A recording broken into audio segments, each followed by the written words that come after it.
The following presentation is part of the Beyond the Blast Doors network.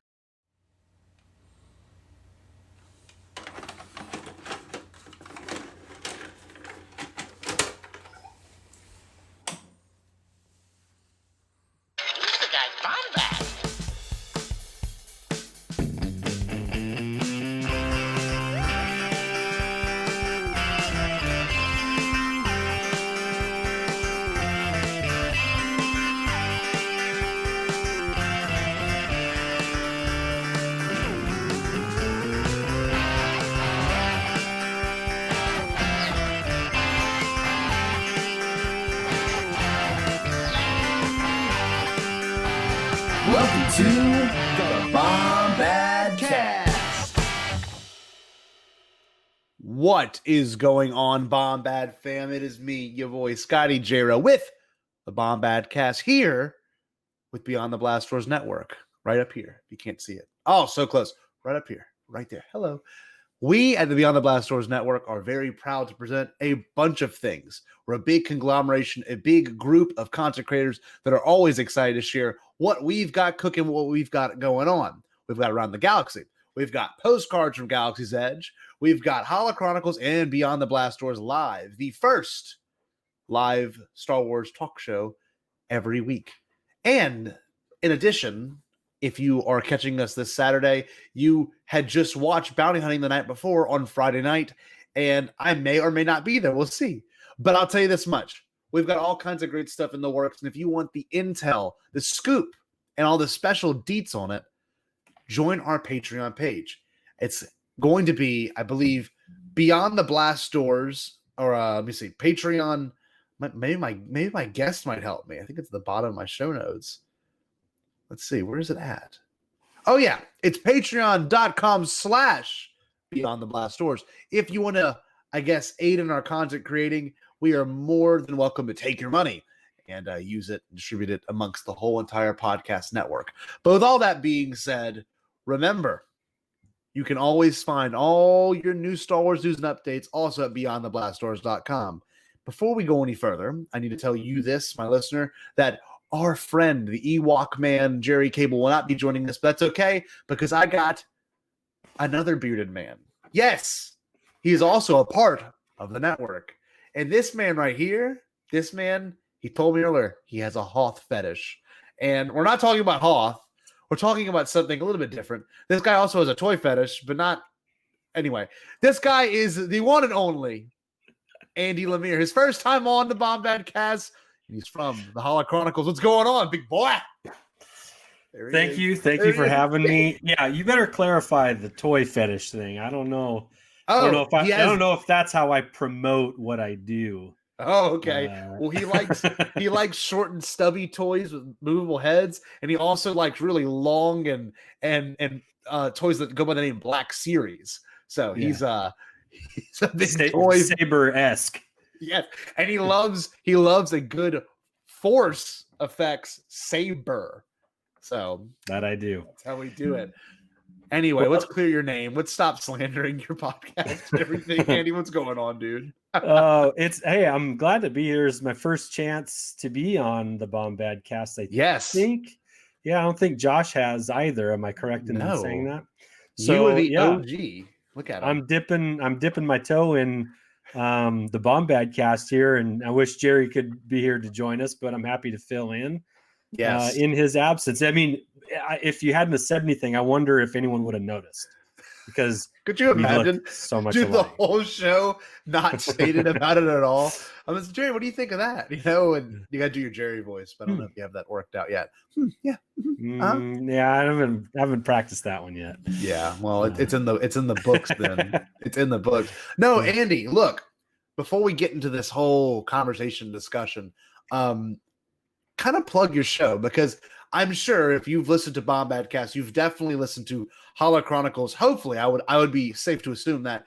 But if someone hasn't yet and wants to make the leap over, pretty much Holochronicles and Bombadcast is a very similar feel, but these guys are much smarter than us. So tell us more about your show. Tell us way more about your show, because the people need to know. So Josh and I do the Holochronicles podcast, and we talk Star Wars toys and collectibles. That's our primary area of focus, our air quotes, our expertise. Yes. And we are both, Josh and I are both collectors of Star Wars stuff, really for about the last 20 years. Whether it's been a little or a lot. But we even have some of our toys from when we were kids. So I wouldn't call us collectors at that stage. We were just kids playing with our toys. Yeah. And then, like, for me, I'm fortunate that my mom keeps everything, right? So all of my toys went up to the attic instead of into a garage sale. And so when I got older, or when I moved out, all my stuff went with me. And that included things when I was a kid, which also includes like clothes, baby clothes and stuff for whenever I would have kids someday, which I do now. But, it's that all that stuff went with me once I moved out of the house and got my own place. And that included my toys. And I really had we weren't a big TV watching family. We didn't have video games. We didn't have any like Atari consoles or Commodore 64s or even the original NES or anything. Yeah. So we played with our toys, and that was usually outside. Yeah. So whether it was Star Wars or G.I. Joe, those are kind of the things me and my brothers were into. We played with our toys. Like that was our fun time. That was our free time. And so I think, a lot of people my age, especially, kind of had that same feeling growing up where you were outside a lot. And we live out in the woods too. So it's not like we had neighbor kids to play with. We had to use our imagination with the toys that we had to create our fun time. And I think that's why Josh and I have such a strong connection to Star Wars. Josh was big into Transformers. Okay. And he has younger brothers too that were into like Teenage Mutant Ninja Turtles and things like that. So we have a pretty strong connection to toys. And as a result of this interest and our constant trying to find new things and cool things and collect, and we each have I've got a man cave, or my mantina, and Josh has a room where he keeps his Star Wars stuff. And what both of us kind of came to realize, that Star Wars was kind of a big deal for both of us, more so than anything else. And we found ourselves, because we only live like, as the crow flies, maybe 5 miles apart from each other. That's nuts. And so because of this love that we have for a common thing, he and I become pretty good friends, and we decided, you know what, this is what we talk about. Let's just put it on a podcast and see if it's not like the world needs another Star Wars podcast, but let's just, for no other reason, let's just use this as a networking opportunity and meet other collectors and just kind of stay up to date and use what we know to maybe help out others who are collecting and share with them what we have found to be helpful, useful, how to take apart and clean things up, because we're talking about toys that are 40 years old and they're not always in great shape. And so anyway, we're just trying to share what we know with people who are kind of into the same things we are. And really, this collector community in Star Wars is a pretty awesome group of people to be associated with. Yeah. So that's what we do. We talk Star Wars, and it's not always about toys, but it's mostly about toys. We do like to peel the onion layers back a little bit every now and then with some of our conversation, but happy to be on the show, plugging it. Happy to be a part of the net.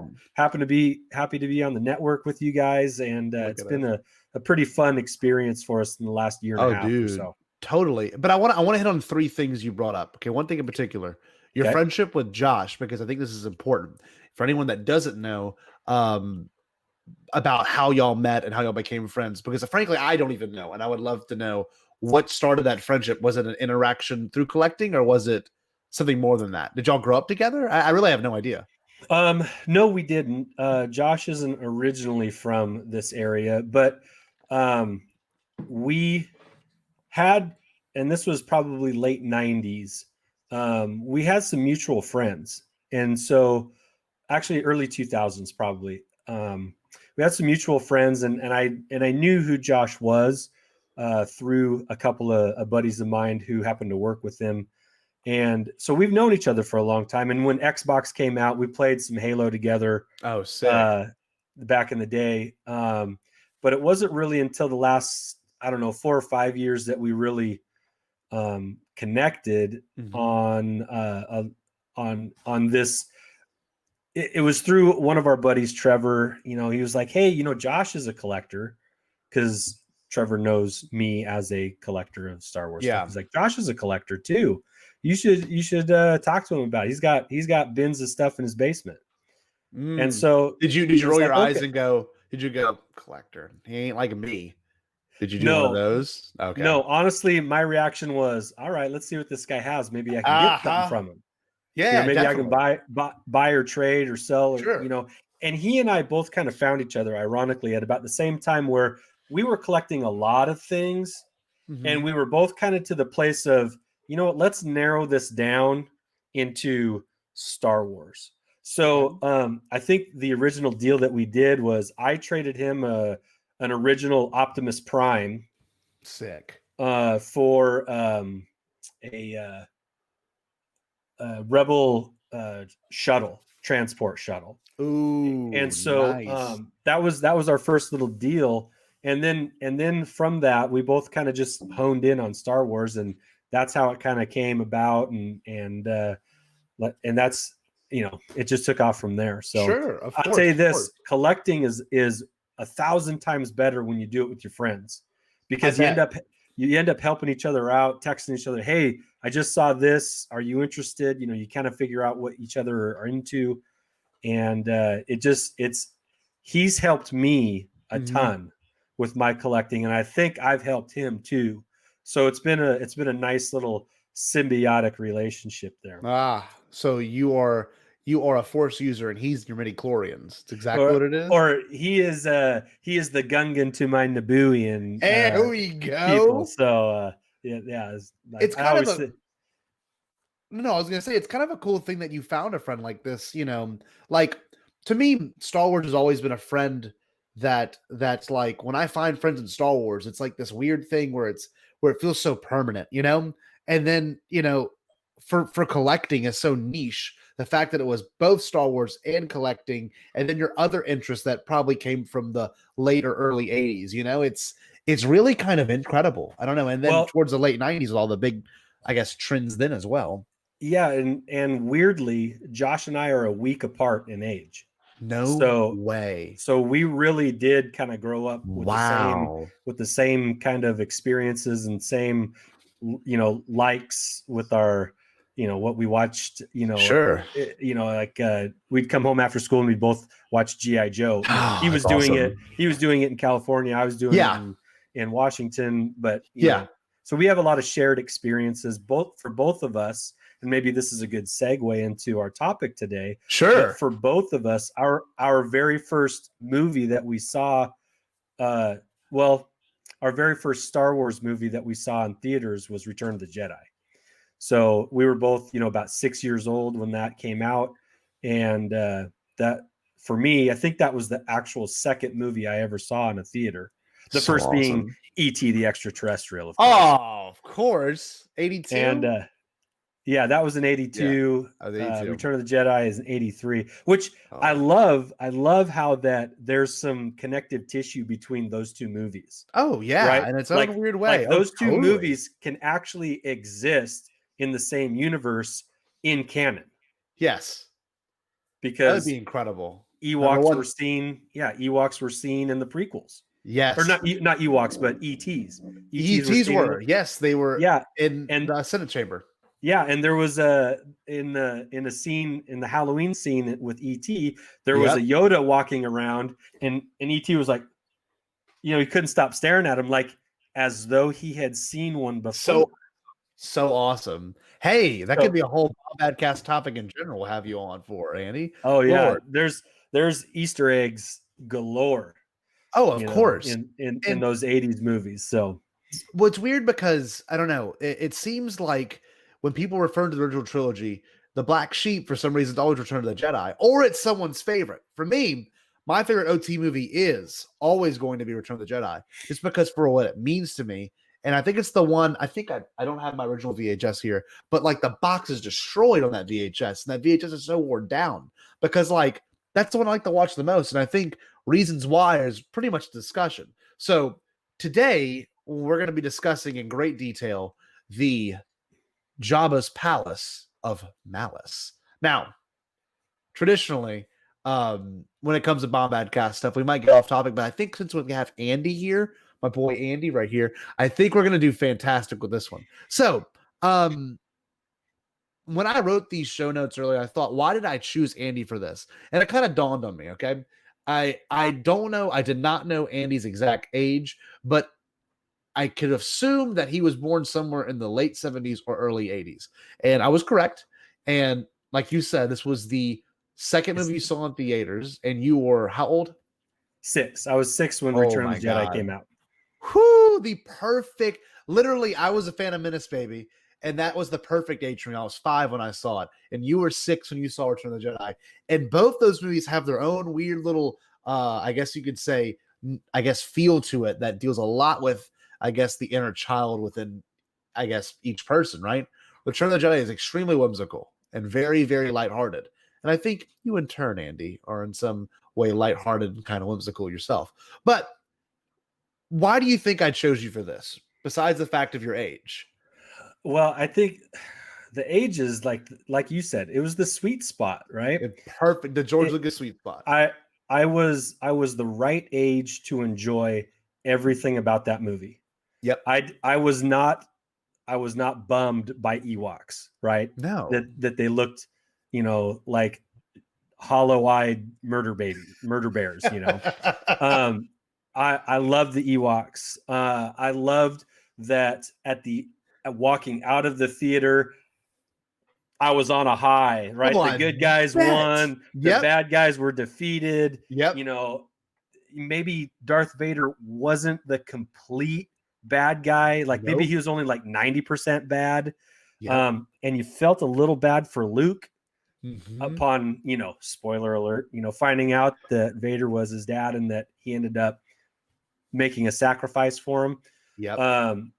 Or did he? That's a conversation that I really like to have. Anakin's my favorite character in all of Star Wars. Of course. And that is because of Clone Wars and Rebels and sequel trilogy stuff. That he wasn't always my favorite. But I don't know. There's I don't know. It probably does personality wise kind of match who I am a little bit. I've always thought that Star Wars for me, like original Star Wars, like A New Hope Star Wars. Yeah. That like you can't top that because it was so crazy awesome and unique. And again, it's a perfectly encapsulated story of you don't have any prior knowledge of. You just start and finish with this space story, and it's perfect. Like it's a perfect hour and a half movie, right?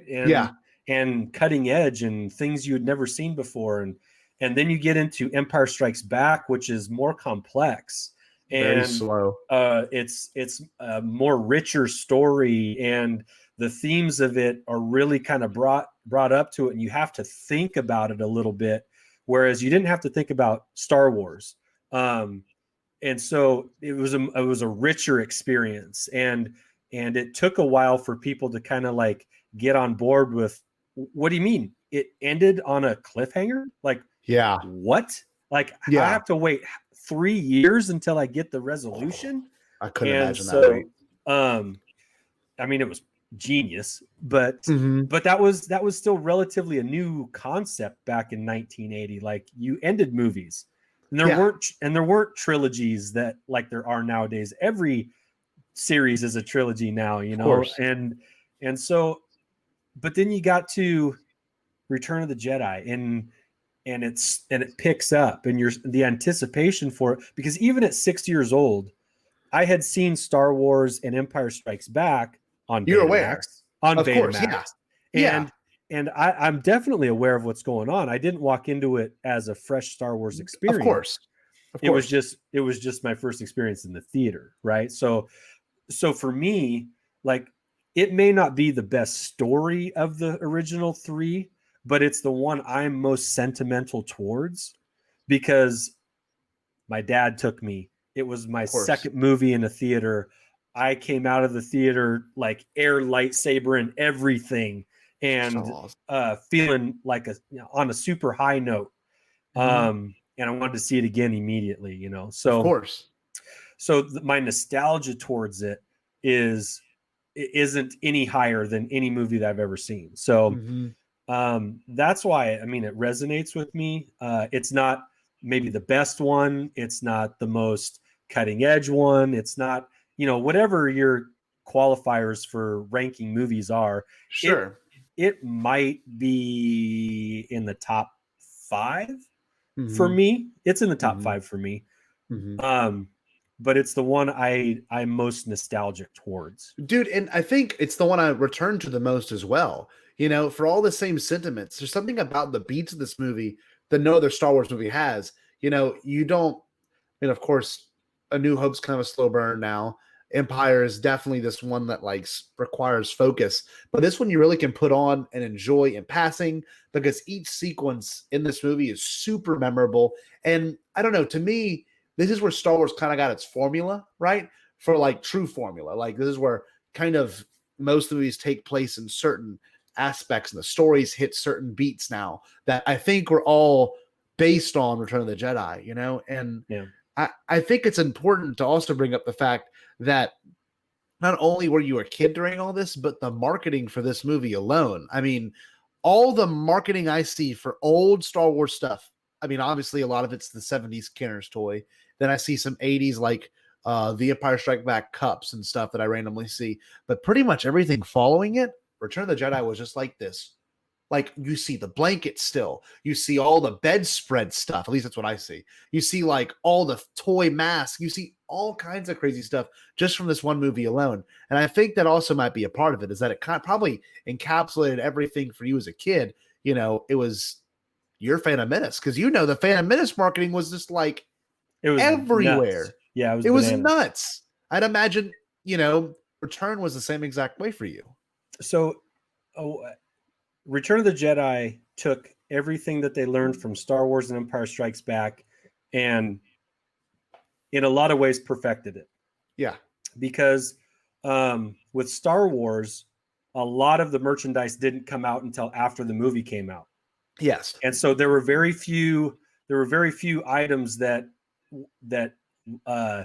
were preloaded before the movie because Star Wars was not a known entity at that time. So you couldn't really take a chance on too much. I mean, there were some merchandise that came out at the same time the movie did. But as far as like figures and vehicles and play sets and stuff, like that was more post movie. Now, yes. Star Wars was in theaters for 3 years. Yes. All right. So it was out maybe longer, 4 years. It was out a long time because it didn't have a nationally wide release. Because again, space opera, you know, what is this stuff? We've never seen anything like this before. So people were cautiously observant with it. Yes. And then once it took its foothold in popular culture, then then they put Star Wars on everything. Of course. Toothbrushes, lunch pails, you know, combs, mugs and cups and then all the toys, of course. Yeah. So then you get into Empire Strikes Back and this time they had things ready leading up to the movie. So ready to drop. Yeah. Yeah. But even still at that point, it was so popular that they were like, well, what else can we do? Well, let's make the mini rigs because they weren't necessarily on screen, but they're small and easily, you know, they're cheap, you know, they weren't expensive toys and it's still got the Star Wars brand and kids will love them. And so like, even then they were still trying to come up with things after the movie came out that were like, you know, we're printing money with this stuff. What more can we do? And then by the time Return of the Jedi came out, that's when everything was, to me, that's when they were the most organized and planned out, peaked with all of their merchandising. And they were releasing Return of the Jedi merchandise 2 years after the movie had come out. Now, granted, in 1985, it was on the downhill, sure, because G.I. Joe had really taken off. It was more articulated, figures. Transformers was getting big. Masters of the Universe was getting big. So naturally, Ghostbusters as well. So I think Ghostbusters came out in like 86. Okay. Or 87. So like that was definitely going to take off for sure. The next area, yeah. But Star Wars was on the way out, but they were still coming out with things, and that just kind of leads to like it was still out there, was still in the pop atmosphere. And so crazy. The fact that they were still making and get this too, Scotty. Okay. Like they were still coming out with the original Star Wars and Empire Strikes Back figures and toys, but just slapping a Return of the Jedi logo on it. No way. And they were selling it. Well, I got some examples here. All right, let's see it. Oh, fantastic. Look, guys, we get a talent show. So this was an Empire Strikes Back figure, but they just slap a Return of the Jedi logo on it. And at that time, Star Wars collecting wasn't a huge thing, but this is what we call repacking, nowadays. And Black Series does it all the time. They put a figure that they've already come out with in a different kind of box. And people complain about it. Like, hey, that's the same figure that I got 2 other times. It's just in a different box. But this is the original repack. They did this with Star Wars figures and Empire Strikes Back. And all they did was put a Return of the Jedi logo on it. Genius. And they were still selling because people still wanted these figures. They weren't keeping them to keep them in on the card necessarily. They were getting them so that they could play with them still. That's nuts. So they were still wildly popular. And they were making a ton of money on it. There's like, I don't know, there's some ridiculous amount of, there's like over 100 million Star Wars figures that were purchased from 78 to 85. Like it's more than that though. It's over 100 million. There's so on the one hand, a lot of Star Wars figures are pretty common. You can get them pretty cheap. But to find them in good shape, like people played with these toys, man. Of course. That's why the weapons and the lightsabers are gone. Are gone. Yeah. Yeah. They're the first things to go. They're little dinky things. They're tiny. Yeah. But anyway, to kind of wrap up the point here, Return of the Jedi hit the ground running with its merch. They were organized. They had a plan. They were everywhere, and they were still gaining of Star Wars and Empire Strikes Back merch. So it was perfect. That's so awesome because the first toy in general that I heard was selling for so much money. Before I got into the fandom big time, the first toy I ever heard that was like really selling so much was YAK FACE, right? And there's of course all kinds of pages related to YAK FACE and who YAK FACE was and why that toy is so popular. And I mean, obviously that toy and that character was all from Return of the Jedi, and in particular, Jabba's palace. I don't know if you could tell us more about YAK FACE. I don't know the significance of the actual figure itself, but didn't it sell like for so much money? Or no, I don't know. If you want to go grab yours, go grab yours. I'm sure you have one. But why that figure? I don't understand. So YAK FACE had a screen time of just a few seconds. Yeah, truly. And it was a figure from 1985, came out with that last sort of push of figures, and it was only released in Europe because Okay. Because it wasn't that last line, we call them the last 17.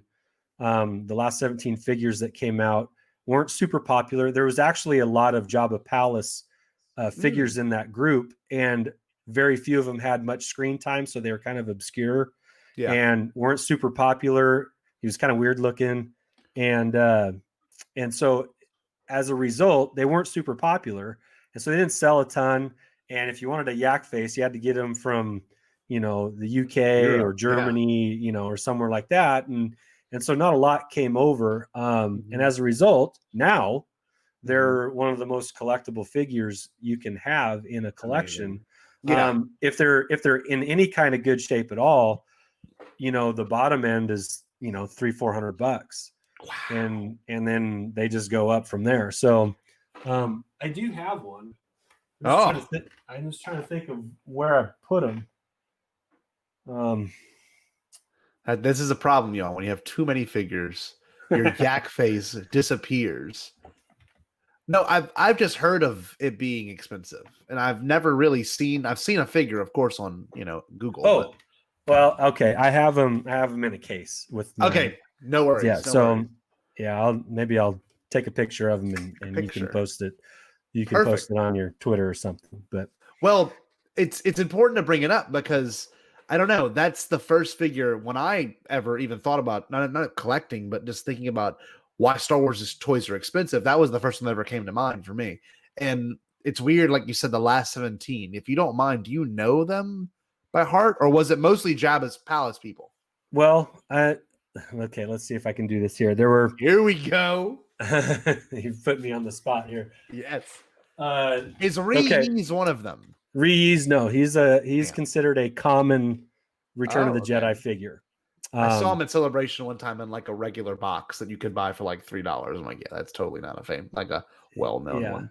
Well, he's got a funky gun, but he's just kind of he's just a background character, like a lot of the Jabba Palace figures. Yeah. But okay, so the last 17 are Yak Face, a Man, Imperial Dignitary, Endor Luke, Stormtrooper Luke, General Calrissian.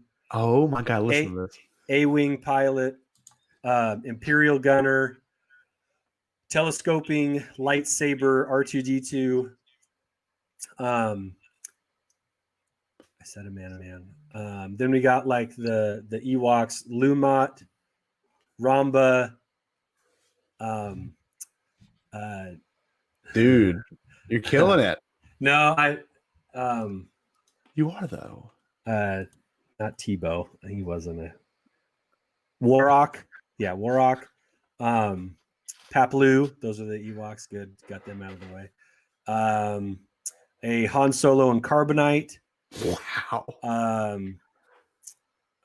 Let's see. I'm trying to think of weapons because those are the really spendy things.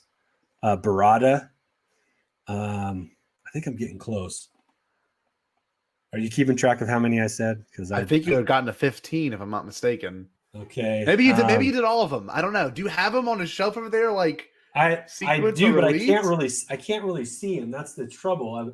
I'm trying to look, but I can't see them. But yeah, I do have all of them in That's awesome. In a little case that it's actually a football display case. Yeah.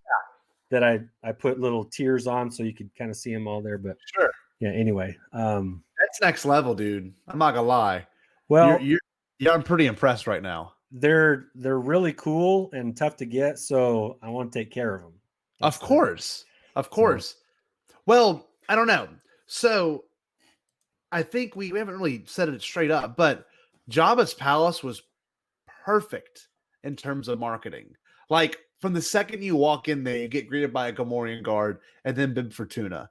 Or the little dude at the front door, Wiki, and it's so awesome because there's something to it. And like, you're welcome to this really weird kind of gangster world that you're not quite used to seeing in Star Wars. I mean, you're used to, Mos Eisley, but it's just a bar. But when you get here, you're like in the damp and dirty. It's kind of gross and it's amazing. What was that like as a kid, Well, okay. So here's why I think it worked, and it worked for everybody, right? Like Endor didn't work for everybody because of the Ewoks at the time, but the Jabba's palace thing works because it was back on Tatooine, a familiar place. The first time in Star Wars we went back to some place that we were before. Yes. Right? And it was Luke's home. Ironically, and it involved Jabba the Hutt, who was mentioned in Star Wars. Yes. And we know this Jabba as a character. He's supposed to be some crime boss, right? So we know he's a bad dude, and that he's out for Han Solo for some mysterious reason, right? Yes. That we're not totally clear on.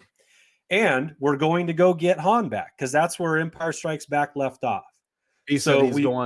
We literally pick up where we left off in Empire Strikes Back. So for continuity, you're right back into it. We're going to get Han. And and it starts off with the droids, right? C-3PO and R2, they're on their way and they're talking about how crazy of a place this is. And R2 seems to know more than C-3PO, as always. But yeah, there's creatures there. Jabba's enormous. And Leia's there. And she's looking good. Right? And Lando's there and he's in disguise. And so like, it's all setting up on this place where we've been before. So the familiarity is like, okay, I kind of have an idea of this, of what this place is like, but this is just a new part of it, a new part of the seediness, because Tatooine is never glorious in any way. No, it's always a dirtbag town with rough people in bars or crime lords, right? So it's never awesome. And it never is in any part of any Star Wars. And so it just checks off boxes because you have weird aliens. You have, we're going to go get Han. Yep. We're in a familiar place and, Lando's undercover. He's playing it, smooth. They end up, the Luke message. He's a Jedi now. He's dressed differently. He's dressed differently. He's speaking with an air of calm and confidence, where he's not the whiny kid, he's not the whiny flyboy, he's grown, right? He's a Jedi now. And how is this all going to go down? And how it all goes down is crazy because you kind of see like whatever plan they had couldn't have been what actually happened. No, there's no way. So it's a bit chaotic. And the Sarlacc pit was just awesome. Oh, dude, an epic moment. Moment. And he fights a Rancor, and that's pretty cool. And I don't know, the puppeteering and costuming is peak at Jabba's palace.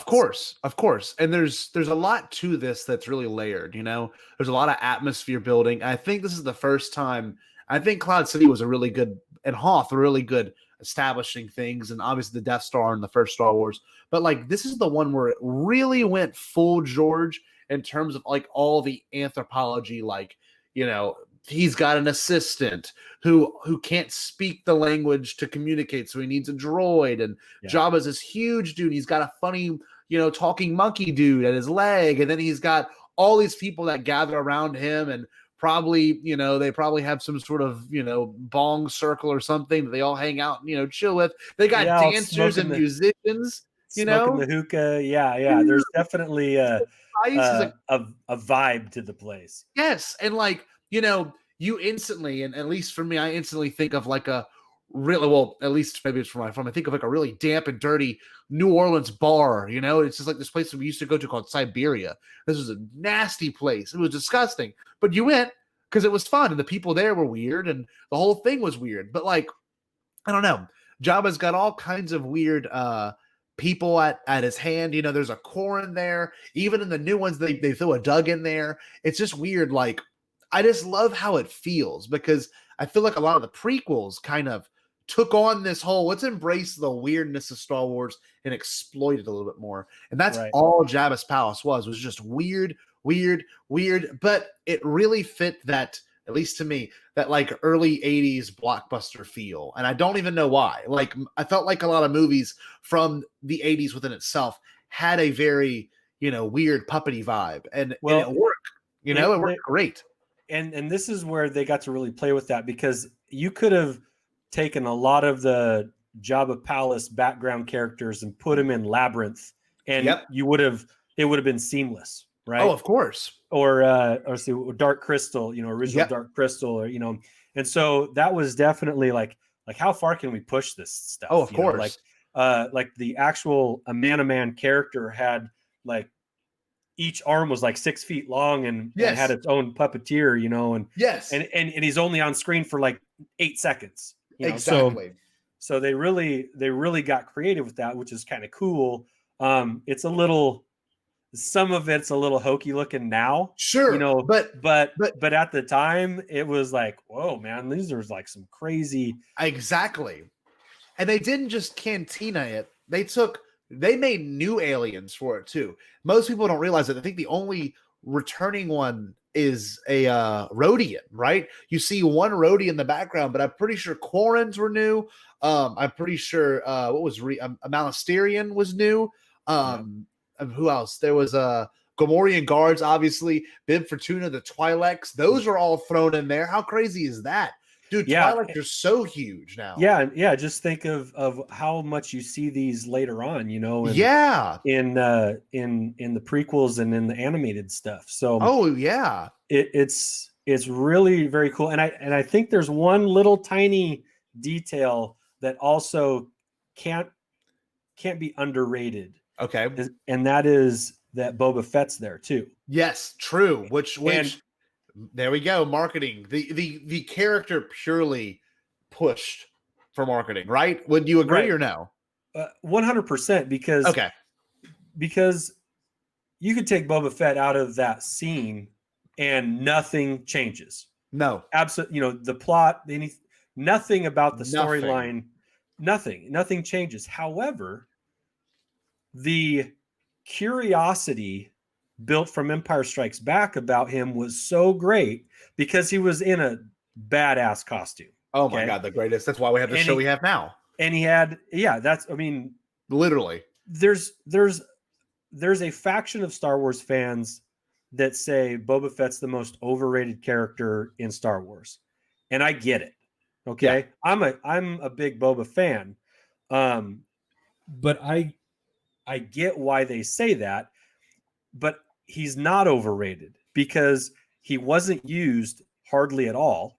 Mm-hmm. And he was extremely popular for the amount of his actual screen time use. Of course. Yeah. He's mysterious. He's badass. Oh, of course. He captured Han Solo, right? He got the money for it.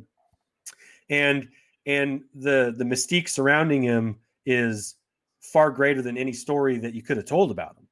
And so including him there, dropping him in that scene where he's just hanging out, you know, not only did that connect, you know, more connective tissue with Empire Strikes Back, but the curiosity levels about him and what happened to him after we see him fall into the Sarlacc pit. Hey, that's an important thing to bring up because I think we'll see from what it's been rumored, we will see some sort of a return to that concept. So, hopefully.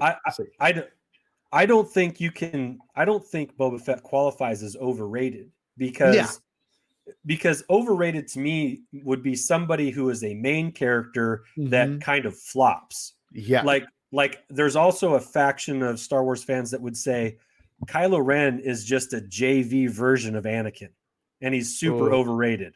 Right? Not the case. Right. Not my opinion, but there's a faction that say that. Like it's just a lesser version of Anakin Skywalker. Same with Phasma though. Same with Phasma. Oh yeah. Real.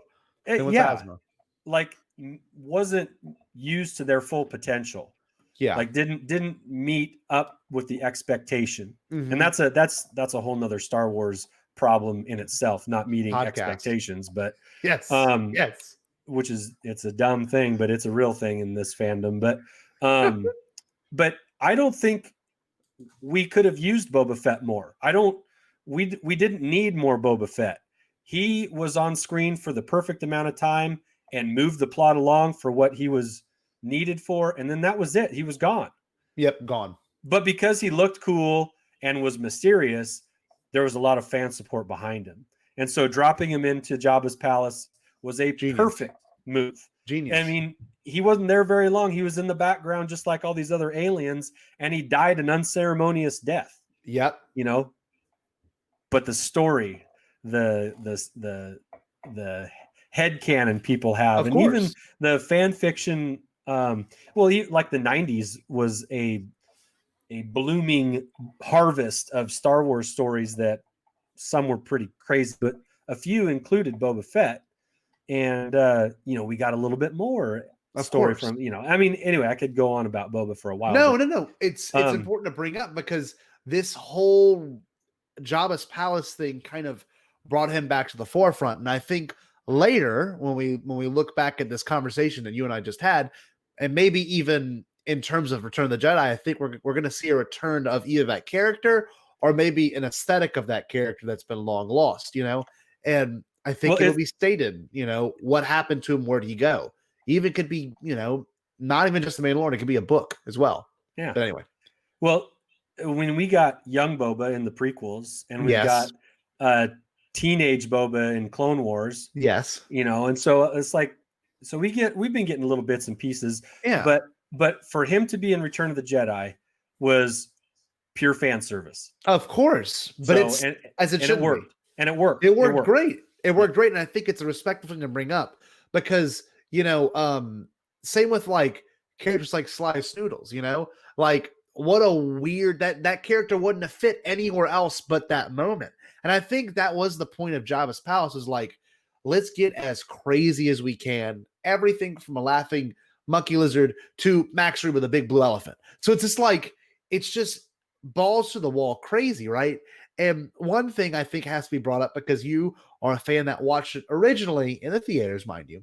And I'm a fan that watched the, I wish I had it near me, the THX, I do actually, the THX box set version of it, right? So I am a purist, and I will only watch this version of it or the Harmy's Despecialized because of one thing that was, let me get it out, my preferred viewing, and of course the shirt from the Step Brothers film, a classic. But this is the only one I watch, or the Harmy's Despecialized, because I love Jabba's Palace, but I cannot stand, and if Jerry was on here, he would have rebutted and lost his mind. I cannot stand the new stuff. I really can't. I was watching Jabba's Palace today to talk about this at work, all my off hour, Andy, and I'm watching it, and I cringe every time Jedi Rocks comes on, and he's like doing that harmonica song that's not in this version. It's right. So bad. What do you think? Because you saw both. I know you went to see it again. So let me ask you a side question here first. Size Snoodles and the Max Rebo band or the Cantina band? Oh, well, is this gonna like twist my thoughts now? I think the Cantina band, because of how classic it is, but I do love the song that is in this version of the movie. Okay, I like all four of Jabba's songs. I like the Baroque song that it starts off with. When you walk into Jabba's palace, it's like this weird, like almost waltz kind of thing on like an electric synth. I love that. But sorry to derail you, but what was your point with that? Or what's your answer? I was just gonna see, like, if you're gonna go hang out at a bar, which band do you want playing? Oh, well, I would probably see Max Rebo. Not Max Rebo, sorry. Cantina? Figure Day in the Modal Nodes, yeah. I think I go Max Rebo. A little more funky. Yeah, but original. We don't need the backup singers and good. And thank God. And the what's the guy with the harmonica? What's his name again? Oh, I don't know the guy with the harmonica, but the guy that has three uvulas is Zhao Yaoza. That's Jerry's best friend. Yeah, Zhao Yaoza is the one. Zhao Yaoza is I appreciate his musical abilities. I just don't need him. Yes, I agree. God, Jerry's gonna be so pissed when he hears this. Oh man, it's like Muse was fine when it was just a 3-piece band. That they got the fourth guy who does some synth stuff, and it's cool. It's fine. I don't mind it, but it wasn't necessary. Yeah, I agree though. And this movie kind of is the only one, besides a little bit of A New Hope, that not suffered, but I will say this too, and I think it's important to bring it up. Hello Greedo, when he was on our show, Andy, he said the reason I don't like A New Hope's special edition is because it ruins Jabba. It does. It ruins the mystique of Jabba. He is mentioned in the first one and the second Star Wars, but you see him now. And to me, like, obviously this version is not on Disney Plus, but when you see this, it's like, it ruins the whole mystery. And even he's like talking down to Jabba. But by the time, if you watch it in the original way, which is the way I prefer, you get to see it like in its full glory, right? You don't know who Jabba is until you get to this moment. And he's terrifying, right? Yeah. He's the scariest thing in the world. I don't know. Sorry, this thing just farted. But but in all seriousness, man, like one thing I will say, the only cool thing that's in the special edition versions is when Boba touches that girl's chin and walks away, and she's like, "Ooh," I'm like, that's so freaking George Lucas. I love it. It's like it's so weird. Well, and so I wasn't a huge fan of the special editions. Yeah. Because aside from some scenery, like in Mos Eisley or in Bespin, I don't really think any of the stuff that got added was necessary. I agree. I understand George was playing around so he could get ready for the prequels. It was smart. Like I get it.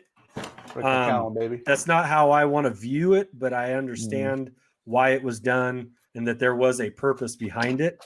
Like without the special editions, we don't get the prequels.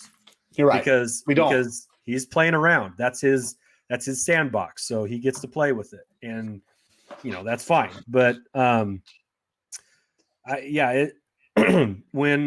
I went to college, I took the special editions VHS set with me, and Return of the Jedi was the one that got played the most of the three. Of course. I brought that. I had two roommates. I brought that to the viewing. We had a little, like a 15-inch television with the VCR built in, Built in, yeah. And we'd play Super Nintendo on it, and every night we would go to sleep to a movie. That's awesome. My contribution was the Star Wars trilogy. And the other two guys who were from Tacoma, Washington, they had Happy Gilmore and Billy Madison and The Exorcist. Yes. And Men in Black and The Exorcist. Yes. But we never watced The Exorcist because I bet. Why not? I can't make it 15 minutes into Hell that movie. No, that movie's brutal. Turn it off. Yeah. It gives me me nightmares. But yeah, so Star Wars, like, even though I'd outgrown the playing with the toys phase, I still watch the movies, of course, all throughout my life, like, of course, all the time. And Return of the Jedi is probably the one I've seen the most. And I think that's an important thing to bring up, because I would say the same exact as for me.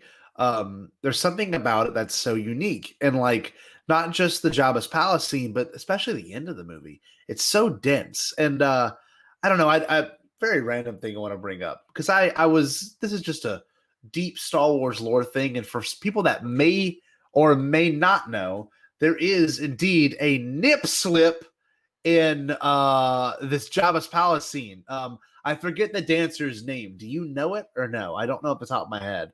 Just Twi'lek dancer. I can't remember. I can't remember either. But she was dancing, and at one point she like pulls Jabba's chain. And I'm not for all the boys out there who are really curious. I don't know if it's on Disney Plus. I know it's on the VHS version because I remember looking at it. You see it, Diddy. So that's probably the only Disney movie or Disney Plus movie that has a full-on nipple shot. I'll look it up after this. Just for research purposes, of course. Research. Did you know that? I noticed that like 3 or 4 years ago. I was like, whoa, wait a minute. Did you know that or no? Yeah, so I don't know. I don't think I saw that as a 6-year-old, because it's probably wasn't on my radar. Very fast. But definitely by middle school, I was like, wait a minute, whoa. What was that? Rewind that. And amazing. Yeah, it's like, and then you have to deal with the tracking lines. You're like, forget it, man, forget it. Nothing worth it. But oh man, yeah, there was some provocative dancing. And the costuming's a little risque. I'd imagine for a 6-year-old, it was probably pretty. I mean, that's just fishnet. I mean, it's not. Yeah, it's not like material and like Leia's whole thing. I mean, like I remember being a kid watching that, and being like, what? This is not real, you know? But it must be warm there. Yes. That's exactly what George thought. It's a hot environment, you know? Hey, And Fortuna's got this whole outfit on. I had another side question for you. Okay, what's up? When Jedi Luke makes his entrance into Jabba's palace, and he gives the Gamorrean guards, you back to that wall, back to that wall, Yeah. and they're being force choked, Yeah. right? Which we know as a dark side force ability. Yeah. Up to this point, do you think he just incapacitates them, or they actually choke out and die? I think it's incapacitates, and it's almost to me like they do reach to the throat, but I don't think it's in terms. I think it's like a way of telling them to back off, maybe without like. Yeah, I don't think he totally Because it's unresolved. We don't actually know. We for don't sure. know. We don't know. It's kind of weird. And what we do know about, Luke was a very strong force user, and but like you don't see Jedi using that move. Oh no, never. And it's like the Force lightning. You don't see Jedi using Force lightning. You see them combat Force lightning. Mace Windu and Yoda, they were able to combat Force lightning, but they never used it themselves. That was considered dark side, Sith power. And so was Force choking. But yes. So I mean this is something that we kind of edit over time, but Jedi Luke, pretty interesting. He was flexing there. He was showing off. Yeah. And he even says in a very Anakin, what we know of Anakin now, in a very Anakin way, in the hologram message to Jabba, I warn you not to underestimate my power. Power. Yes, I agree. That's so a good point. And when we talk about like the arrogance of the Jedi, the downfall of the Jedi, that it became more about power and their ability to wield it than it did became keeping the peace and keeping a balance within themselves. So I don't know, that's easy to point out now that we know a lot more about Star Wars. Sure.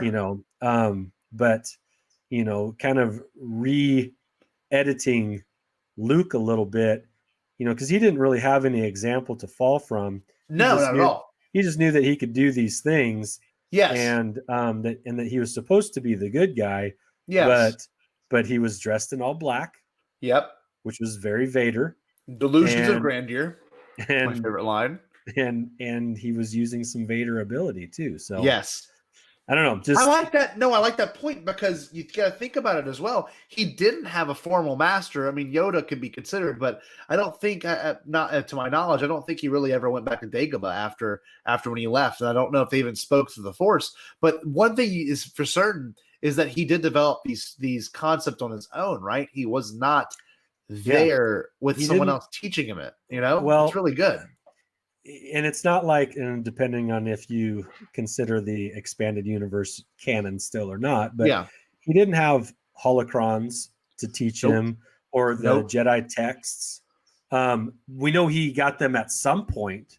Yes. But he got those after Return of the Jedi. Yes. He went and sought those out in the time between original and sequel trilogy. So when he was kind of setting up his own new Jedi temple. So I mean, at some point he learned those. He got those books, but for the Jedi Luke that we basically know about him, he was kind of flying on his own there. So of course, and one of the best moments too, if we want to bring it up, especially with Jedi Luke, is I have a 3D printed version of it right here. When this pops out of R2 and he catches it, dog. Talk about one of the greatest moments in all of Star Wars. Like, for real. How amazing is like the build up to done, and then cuts to, Lando. Cuts to, it's almost corny now because I was watching it and I'm like, it's such a sick scene though. But and he catches it and he ignites it and he just starts chopping. Oh man. You can't beat that Luke though. Scotty, version of Luke. Yeah. Let me ask. Well, yeah, it's the first time we see a full-on Jedi kick Yes. all ass, right? Yes. So that was really cool to see. Just like it was really cool to finally see Vader kick ass in Rogue One. Of course. That was awesome. Same to see difference. Too. But let me ask you this question. Mm-hmm. Have you ever tried jumping off a diving board and grabbing it like Luke did over the Sarlacc pit? I don't think I ever tried that, but I think you did at some point. Of course I did it. Yes. He does. He jumps, pulls back up on it, and then I know I wouldn't be able to like launch myself back up onto it. Yeah. But just trying to turn and catch it, I've never been able to do it. But I mean, it's like everybody's tried to use the Force to turn something on or off. Of course. Like, yeah. For me, right along with that, when I was a kid, I'd try and jump off a diving board and grab onto it, just never put do it. a big psych out, to the next person in line. Like, I'm not done with the diving board yet. Could you imagine like successfully maneuvering that? I'd be the coolest guy in the pool. Well, one thing I got to bring up too, because another alien species that got some love that is like now a huge one, Hondo Anaka, a Weequay. Weekways are also from Return of the Jedi. They weren't. I don't think they were in the original. And like that species is huge now. Probably one of my favorite alien species, if I really think about it. Yeah. And that's a credit to probably Filoni. Smart. Bringing back, you still want to create and bring new things out and have, but at the same time, you can't lose touch with everything because these things already exist. It would make sense that they would still exist. Of course. So you got to keep some of, just to keep all the threads together. Yeah. You can't just go completely new, but you also can't just go completely do over either. So exactly. See, that's what I like about all this new canon stuff. And I'm sure with Squadrons, have you played that much of it or no? Squadrons, okay, I'm on like the 5th or 6th mission in the story mode. Squadrons is incredible because you're talking to someone who's from Mabon, okay? And you also get like the U-Wing in there now. They're talking about things post the Death Star explode. It's like, it's so amazing. It's this weird cocktail of canon. It's incredible. And you've got Von Reg, who's from Resistance. Yes. You've got Sloane, who's from Expanded Universe. Yes. Right? And same.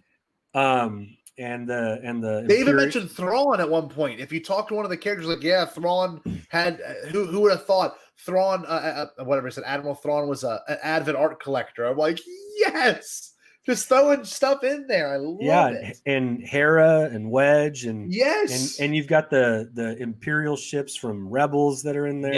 It's all good. It's all good. Kala. So sick. And I think with the Mandalorian, and we all saw the trailer for the newest season, you literally get a skinny Gamorrean guard, you get Quarren, and you get Mon Cala all in the same like area. Like I don't know. It's so weird how much Return of the Jedi just from that moment like totally pushes forward in terms of anthropology, in terms of culture. It really is incredible. It's obvious when you watch the movie now that all those aliens are not from Tatooine. Okay, maybe the Jawas, and that's about it.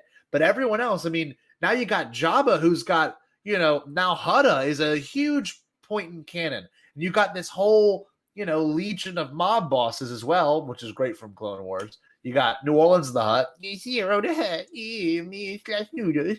Like, I can't stand that character, but it's such like a silly depiction of so I don't know. I think there's something about this whole moment, and it kind of where it climaxes is Jabba's sail barge. Now, I don't know if you have the ability to, but if you were to show us, can you show us or no? Is it unobtainable? Because I respect if it's unattainable. I can here. Hold on a second.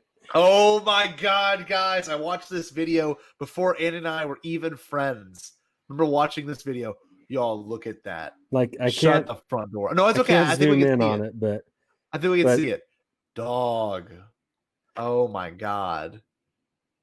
Can I get any closer? Anyway, it's Right. above the TV there. I see it. It looks great. Let me pull it up big. Sorry, hold on. It's not well lit, so I apologize. No, for it's that. okay. But I've got a You can bunch see of the Jabba figures right up there too, and So sick. the skiff, but yeah, Oh. that's it's not a vehicle, it's a playset, man. It's incredible. It is. It's probably was it the biggest one they made in terms of, I guess, new. But did Happy Tree Village, was it this big or no? No, the Tree Village is not that big. Okay, So this is massive. I mean, as far as like commercial, Hasbro or Kenner line toys, it's the biggest thing that they've put out. Probably the most detailed one too, if I'm going to be honest, in terms of like every little thing. I love that. No, I really love that. It's a wonderful. I'm so glad I did it because I had hesitations. It's like, sure, it's $500, and it's supposed to be huge. Like, where am I going to put it? Yeah. But I'm so glad I did. And I hate to say this out loud. I haven't actually said it out loud, but here we go. But the first time. But the new HasLab project, the Razor Crest, it's not going to be as good as this. Dog, I was going to ask you because I think so. There's so much more to this that's like, I don't know, maybe it's just me, but I love the sail barge design probably a little bit more than Razor Crest. But at the same time, there's so much more to this. I don't know, in terms of detail. Well, it's just grandiose, right? Yes. The Razor Crest is going to be the coolest vehicle around. Oh, well, of course. But it's not a set piece. It's not a coffee table item. No, you know what I mean? No. It's maybe the most detailed and most realistic ship that Hasbro Kenner has ever put out. Sure, but you can also buy a model that is the same exact thing. Or I've never seen a model ever of Jabba's sail barge. No, there's a Lego. There's a Lego. But that doesn't count. To me, that's Lego. Yeah. So it's so unique. It's so. I mean, there's a kitchen in it. Yes. There's like a cell for put people in jail in. There's a cockpit where two people can drive it. And then there's Jabba's area, which is just like how it is in the movie. Yeah. And so there's stairs to get up and down from the main deck to the sick where R2 was serving drinks. Oh my god. I mean, there's a tauntaun head mounted on the wall. Yes. I mean it's just places to hang your spears and stuff. I mean, it's just so it's wonderful. It's just it's the best play set. If you want to call it a vehicle, fine, but it's the best play set that has been made for Star Wars. I would not disagree with that. It's incredible. I'm so glad I did it. Well, it's funny because, for people that don't purchase or collect or do anything like that, that seems like a lot of money. But in terms of numbers and in terms of how this might be the only time you get a figure or a set like that, man, that's a pretty incredible deal. And you contributed to the funding of it too, which is even better, right? Like you helped make it possible. Right, and we're not just talking about a ship. We're talking about like you said, a set piece, like a literal, like this is as big as it gets, like truly. All the way around. It's not one-sided either. It's not like you open it up. It's like fully 3D. It's got fabric on top. I mean, it's incredible detail. It really is so special. And the modern Star Wars figures and the vintage Star Wars figures go into that thing seamlessly. Oh, it's amazing. Like so the Jabba is a modern Jabba. It comes with the sail barge. It's a modern version of Jabba. And I've surrounded it with 15 vintage figures throughout. Oh my god. It all works. Like it all fits works together. And it's like it's just like the movie. It's so realistic. It's to scale. It's the big orange sails on top. Like freaking awesome, man. Oh, I love that. And there's something to that, and I think one way to kind of wrap this up in terms of, what it means to love this movie, there is such a realness to this movie. And like that scene in particular is so real to me, even though I know it's people in costumes.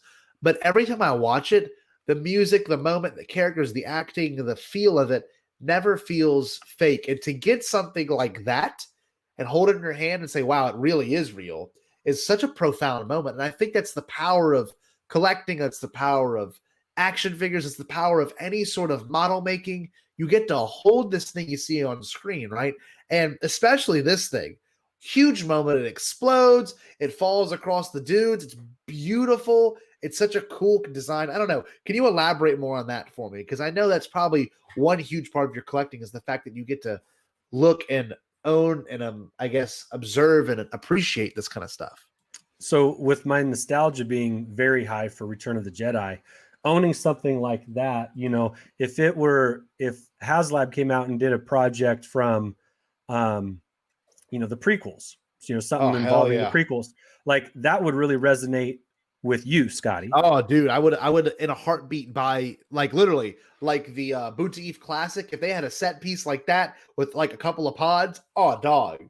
I'm heartbeat. I'm thinking like one of those, like one of Queen Amidala's those silver ships, Naboo. Oh, dude, something like that. That would be very cool. And but it wouldn't resonate with me like the sail barge does.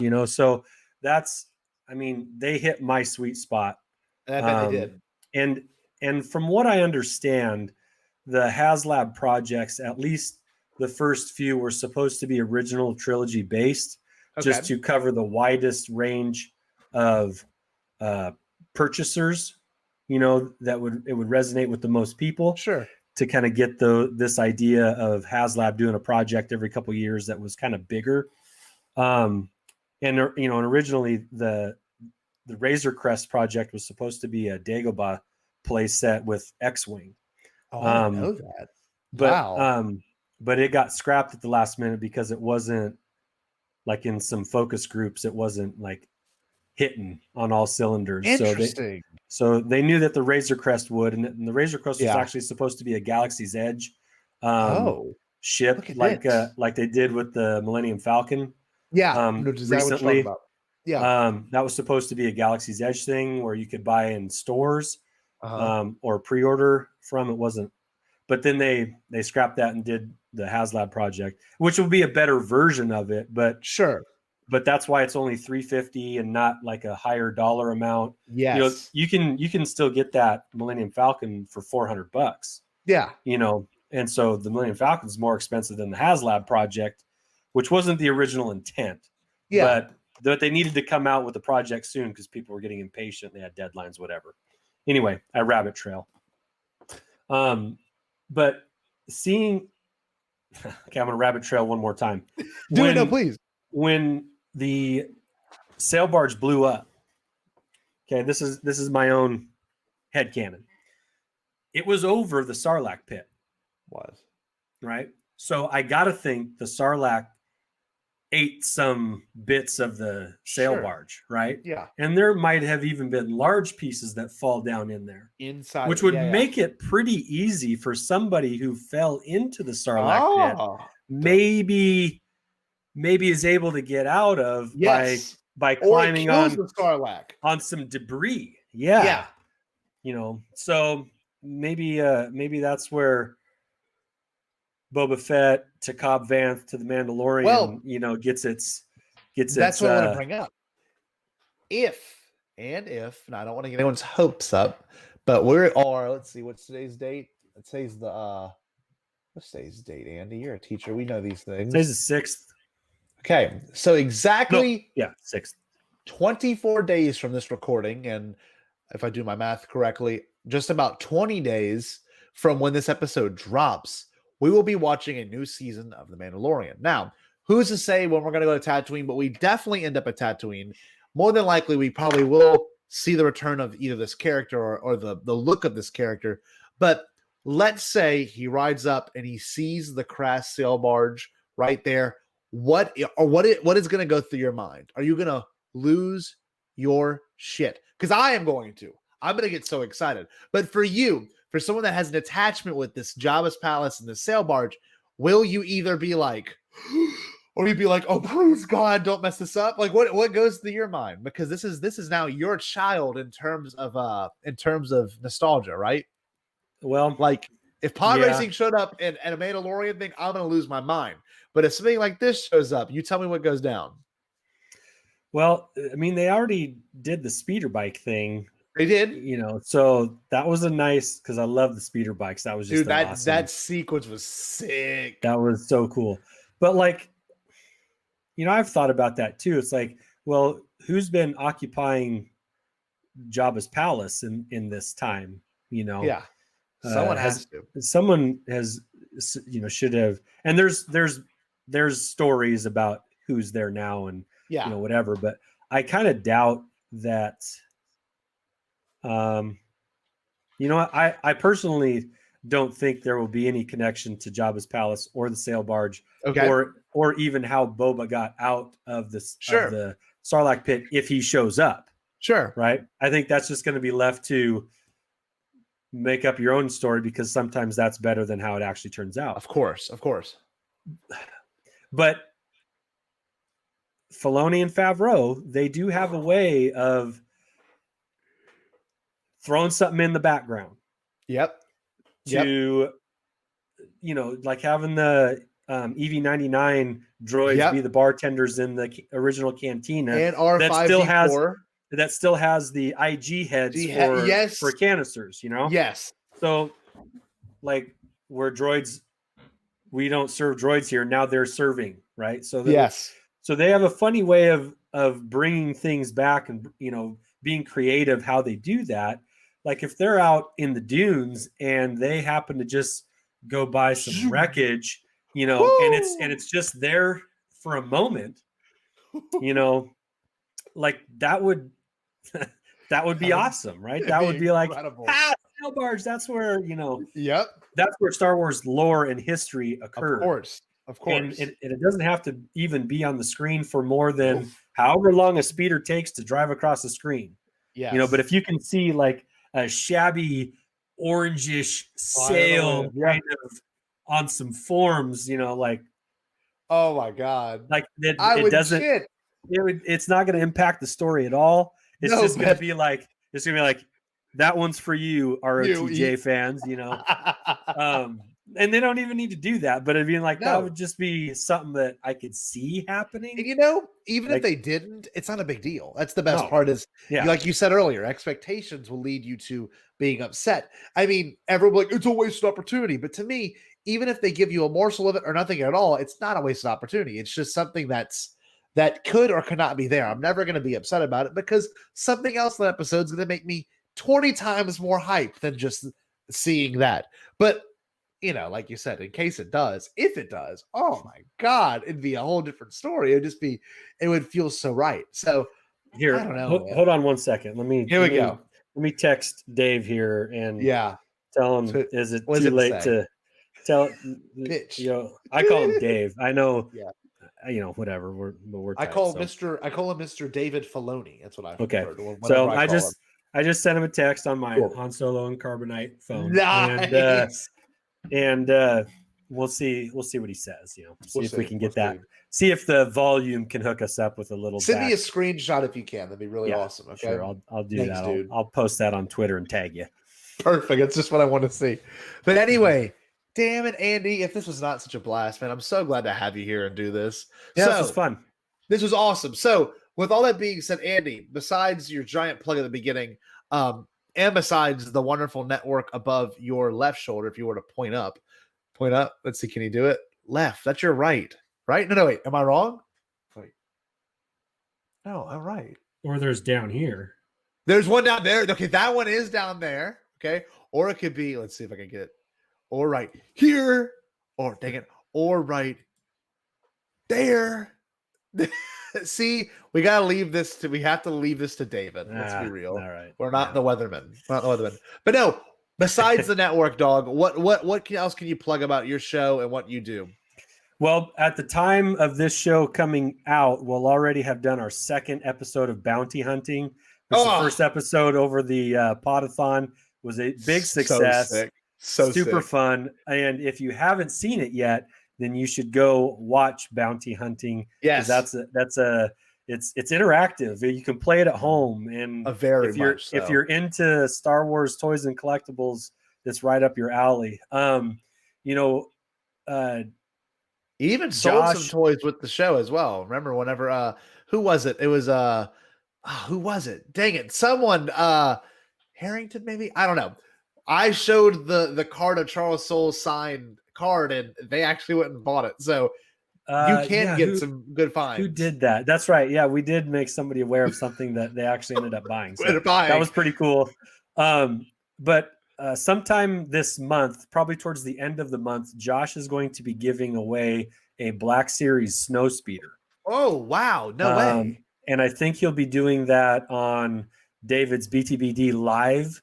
And so keep an eye out for that little fun giveaway. It's a very cool item. And Josh's benevolence, we should tip our caps too for that.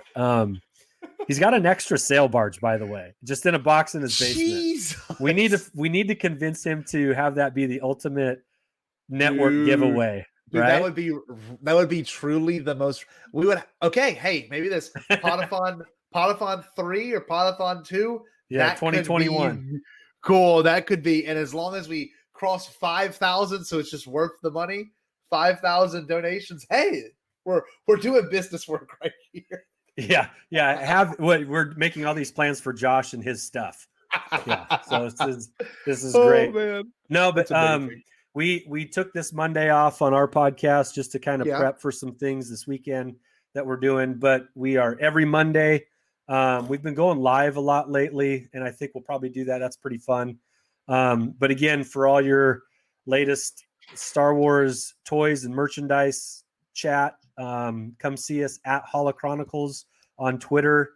I post up every Monday a hashtag show me your collection feature where we feature somebody's Star Wars collection. Sometimes they're vast and take up rooms, and sometimes they're small and take up a shelf, but it's always nice to see what people are into. And they've been a really fun way to connect with other collectors and start conversations, just seeing it's just fun seeing what other people are into, because you can't collect everything. Yeah, right? no, of course. And so Josh and I get to enjoy what other people are into, things that we would never collect ourselves, but we get to appreciate in other people's collections and vice versa. And it's just a really fun community to be a part of. And yeah, have we ever featured any of your Star Wars stuff? Not yet, but I will be gladly. I will do whenever you want to reach out, because Show Me Your Collection was one of the first things. Like, I had followed y'all a little while back before we did any network business or anything like that. But that was one of the few things that always stood out to me, because it was really clever in terms of, I love seeing what people have, because it's always going to be different. It's always going to be unique. And also, it's always going to deal with something really personal, right? Like, I don't just do Star Wars stuff. I've got like some Pokemon stuff and some video game stuff. And I know you're a pretty big fan of vinyl as well. I have a bunch of vinyl collections as well. So it's like, there's something to that. It's really kind of reflects who you are. It's kind of a beautiful thing. I don't know. I love Show Me Your Collection. Yeah. Probably my favorite thing y'all do. Well, what we say, what Josh and I always say, it's like we express our fandom through our collection, right? Some people cosplay. Some people write fanfic. We collect. And so this is how we express our fandom. And it's not for everybody, but, everybody was a kid at some point, and there's enough Star Wars that's out there now that there's usually a Star Wars overlap with some part of everybody's childhood they can kind of glom onto. And it's nice that despite we could have nothing in common, but we've got Star Wars. We could come from completely different backgrounds, socioeconomic. We can be different ethnicities. We can be from different parts of the world. Yeah. But we all have this touch point called Star Wars that really does bring a lot of people together, despite what you see on Twitter. Twitter's not necessarily real life. So, I wear a Star Wars shirt and I go to Target and people are like, hey, nice shirt. And I'm like, hey, thanks, man. And and even if that's the only conversation that happens, that's a positive experience. It's a positive interaction. Yeah, of course. And so I love that Star Wars is so big that we all, have some Star Wars in common. And for a lot of people, it's toys. And so that's where we connected, and that's how a lot of people do. Well, dude, look at us. I mean, I wouldn't have met you, honestly, if it wasn't for podcasting and then knowing Pete and then being involved with other things in our community. I don't know. It's really kind of an impressive thing. And I think people like these kind of crossover episodes and these discussions we're having because, I don't know, you like hearing two different perspectives. You've got someone who grew up prequels. We got someone that grew up OT over here. It's just like what I collect is not what you're going to collect. And that's the cool thing is, and what your kids or your kids' friends or your kids' generation's collecting is not going to be anywhere near what we're doing. Okay. No, my son, it's amazing. My son is full Mandalorian Clone Wars. Yes. So is Pete's kids. It's going to be so cool. It's just the next version, It's going to be so sick. And I don't know, the things I like now are not the same things I like then, Or some things haven't changed. I want that new B1 battle droid, that new Jar Jar, because why the hell not? As they're going to be so sick Black Series.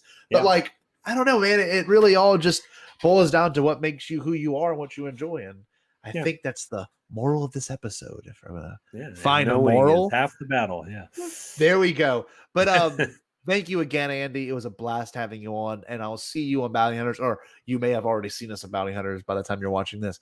But y'all. That's a wrap. What should the wonderful people do, Andy? What do we usually sign off our show with? It's a certain phrase we always use. Do you know it? Let's see if he knows it. Well, I don't know how much of it I know, but I know that you should always stay bombad.